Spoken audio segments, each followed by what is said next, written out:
Hey everyone, it's Dr. Patrick here at Scott Lee Hot Rods. I'm here with my latest version of Towmater. This is the 5th version replica that I've built of this. And I thought I'd share why I do this. As my first Towmater replica I built in 2011. 5 years after the movie came out, my kids were 3 and 4 years old and they were kind of into that. So I thought it'd be cool just to throw something together, which I did. And it wasn't very good, but it was Towmater. It was recognizable. It wasn't nearly as detailed as these are now. But what keeps me going on that is something that happened that year at a car show. This is a trophy I won at that car show, the Redneck Award. That already had Towmater on it, so I think they just had to give it to me by default. But it was something that happened at that car show that has really continued to motivate me to build these things year after year and try to make them better and get them out there in front of the public. So I'm sitting there at the car show off to the side watching people, and I'm very okay with people touching and checking the vehicle out. It's not a beauty queen that can be scratched and dented. In fact, if it is, it makes it better.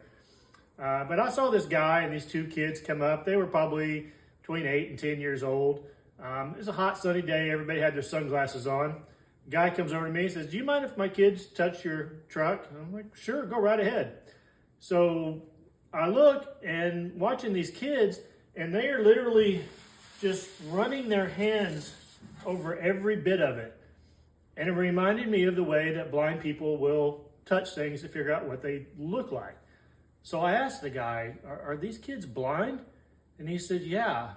He goes, "They have heard this movie probably 100 times, but they have never seen what Mater looks like until today." And that just got me, still does. It's like, wow, these kids are experiencing something they've never experienced before because of a vehicle that I built. And that has driven me to continue to try to make this better and better.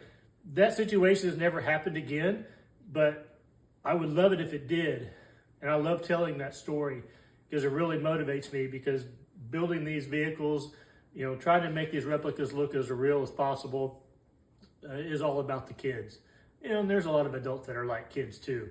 But just seeing their faces light up, the giggles, the smiles, that makes it all worth it. I'm not out to get trophies. In fact, I rarely ever enter a car show. I just go, put it on display, let people look at it and have fun. That's why I build these. So enjoy. You see it out, smile, take a picture, and just have a great day. See you later.